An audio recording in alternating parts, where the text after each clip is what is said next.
करवा चौथ का व्रत ये तीन औरतें भूल से भी ना करें। दोस्तों, करवा चौथ कृष्ण पक्ष की चतुर्थी को आने वाला ये त्योहार काफी स्त्रियों का मन पसंदीदा है। लेकिन क्या आप जानते हैं कि हमारे शास्त्रों के अनुसार ये व्रत हर स्त्री नहीं रख सकती? जी हाँ, शास्त्रों की माने तो 3 महिलाएं ऐसी होती हैं जिन्हें ये व्रत भूल से भी नहीं करना चाहिए, क्योंकि ऐसा करने से माँ गौरी तो उनसे नाराज होती ही हैं, साथ ही इससे उनके पति की जान पर खतरा भी मंडरा सकता है। शास्त्रों के अनुसार इनमें से सबसे पहले वो स्त्री आती है जिसका अपने पति के साथ लंबे समय से लड़ाई झगड़ा चल रहा है, साथ ही विचारों में हमेशा मतभेद रहता है।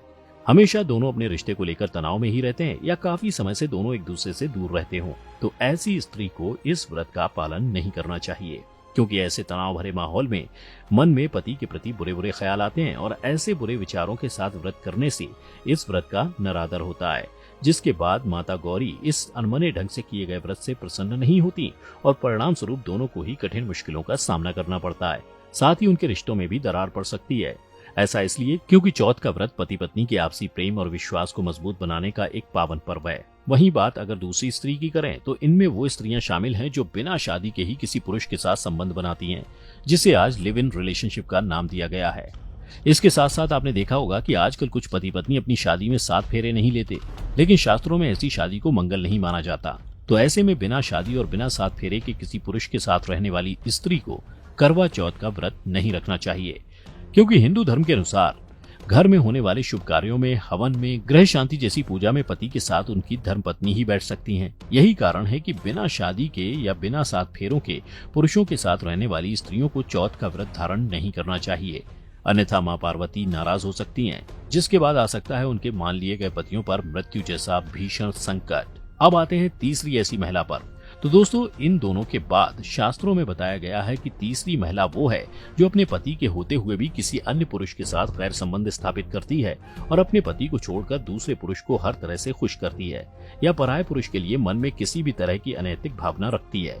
तो ऐसी महिला को इस व्रत को भूलकर भी नहीं रखना चाहिए, क्योंकि करवा चौथ का व्रत केवल माता पार्वती के समान पतिव्रता स्त्रियों के लिए ही होता है। अगर कोई चरित्रहीन स्त्री इस व्रत को करती है तो उसे चौथ का फल नहीं मिलता, साथ ही उसे मां गौरी के भयंकर क्रोध का भी सामना करना पड़ता है।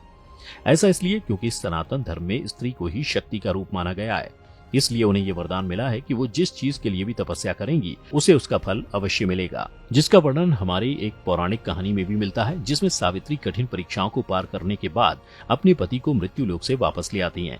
यानी ये कहानी हमें बताती है कि स्त्री में इतनी शक्ति होती है कि यदि वो चाहे तो कुछ भी प्राप्त कर सकती है।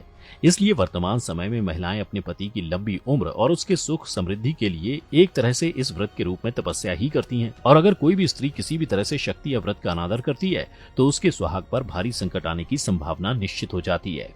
आपको बता दें कि करवा चौथ का व्रत पत्नी का अपने पति के प्रति अधिक प्रेम और समर्पण की भावना को दर्शाता है। इसके अलावा यह भी कहा जाता है कि अपने पति के प्रति एकनिष्ठ रहने वाली महिलाएं अपने पति का चेहरा चांद में देखकर यह व्यक्त करती हैं कि उनके पति की मूरत सदा उनके मन में बसती है और वो उनके स्थान पर किसी अन्य पुरुष को देखना भी पसंद नहीं करती। इन 3 महिलाओं के अलावा गर्भवती महिलाओं को भी इस व्रत को नहीं रखना चाहिए। हालांकि ऐसा शास्त्रों में नहीं कहा गया है, लेकिन ये व्रत उनके स्वास्थ्य और उनके बच्चे के लिए सही नहीं माना जाता। साथ ही डायबिटीज से पीड़ित महिला को भी ये व्रत नहीं रखना चाहिए, अन्यथा उनके स्वास्थ्य पर भी बुरा असर पड़ सकता है। इतना ही नहीं, जिन महिलाओं को ब्लड प्रेशर की बीमारी है उन्हें भी करवा चौथ के व्रत से दूर रहना चाहिए। ऐसा इसलिए है क्योंकि लंबे समय तक भूखे रहने से ऐसी महिलाओं की खून की गति बहुत ज्यादा बढ़ या घट सकती है। अगर आप इससे जुड़ा कोई और प्रश्न पूछना चाहते हैं तो हमें नीचे कमेंट करके जरूर बताइएगा।